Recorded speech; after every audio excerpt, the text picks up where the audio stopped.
Pit Masters, what is up? Today we're going to be cooking this beautiful strip loin, locally grown. I'm not going to tell the secret just yet. Every day I cook the devil across the line. Just how I want it. Today I got an exciting cut of beef. This is pure local as it gets. There's a river up here, and there this cow is grown and fed and grazed and raised until it's butchered, and then it came to my table. In the river? Next to the river. Did I say into the river? This is a strip loin, a whole strip loin, very, very lean as you can see, with a nice yellow fat cap on top. And this will turn into a beautiful roast. You can see that the colors on this strip loin are really intense. You got a strong red color and a vibrant yellow fat cap, which means this is an older cow, probably grass-fed and finished with grain. I want to turn this cut of beef into a juicy, tender cut of beef, which means we need to turn it into a roast. Look at the side of this. We're not going to cut it up into entrecôtes. If you look at our strip loin, it's really thin. Look at that.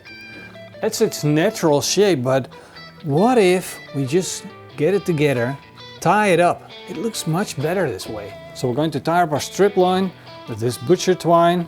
We're going to do this as easy as possible with as little as possible knots. Look at that, all tied up, shaped. Now it's time to get flavor on this roast. So what we're going to do is we're going to take some fresh herbs and chop them up. We'll start with some fresh parsley, some oregano and some thyme. 2 fresh garlic cloves, which we're going to press into a puree. Now here's one of the secrets of this cooking technique. We're going to mixture the fresh herbs right here on the board. Then we're going to add olive oil to that, fresh ground black pepper and some salt. Now we're going to mix it all up and turn it into a paste. We're going to put our roast on and let it sink into the herbs. Make sure you get all the herbs on, spread it out over the meat. Now we're going to wrap it in paper. That's right. This is butcher's paper and it's absolutely perfect for cooking in meat. This is important because it will protect the meat from what we're going to do in the next step. Looks like a cool package, right? Big pan, that's what we need. And you want one that can deal with salt. We'll cover the bottom with sea salt. Spread it out. We'll put our package in the pan and put the rest of the salt on top. We'll stick in a thermometer so we can keep our eye on the temperature. Put the rest of the salt on. It's time to fire up our Napoleon Rogue. I'm going to set on the outer burners. Whoa. Look at that. Wow, what a monster. Look at this. It's completely filling up our whole barbecue. Close the lid and let it come up to a temperature of 140 degrees Celsius. It's done. Time to take this thing off the grill. Wow, look at this beast.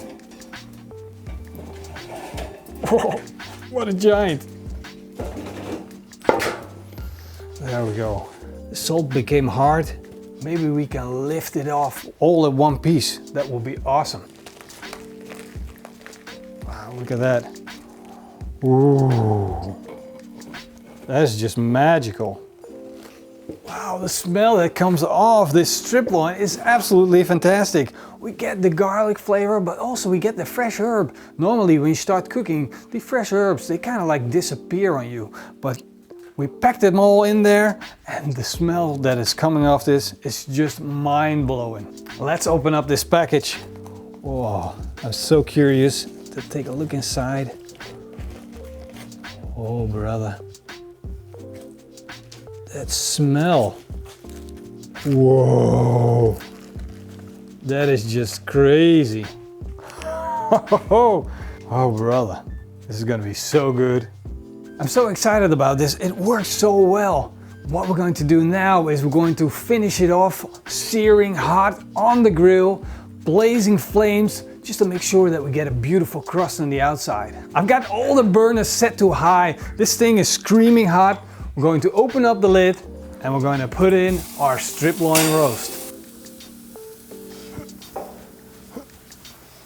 It's my searing dance. I think it's time for a revival of that dance.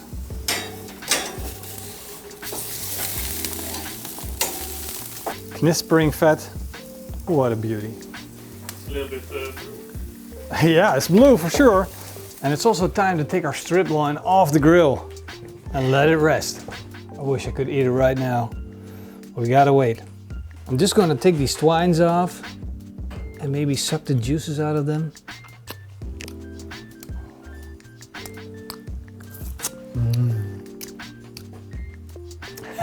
No, I'm not gonna tell you what that tastes like.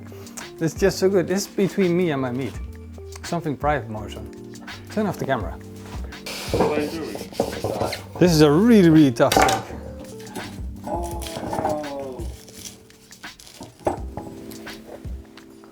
Oh. Are you ready? Time to slice this thing up. Woohoo! Whoa. Look at our beautiful sirloin roast. This thing is a beauty. Ooh, looking good. Oh, what a beauty. Look at this beautiful thing.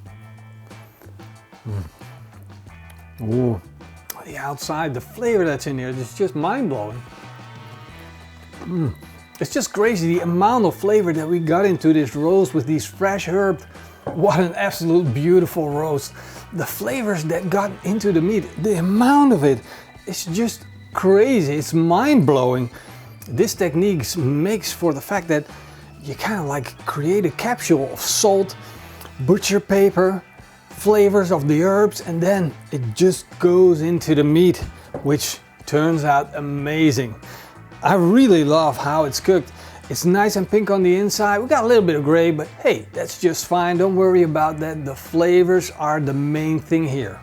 I hope you guys all enjoyed this video, and if you did, smash that like button, leave us a comment, and tell me what your favorite roast is.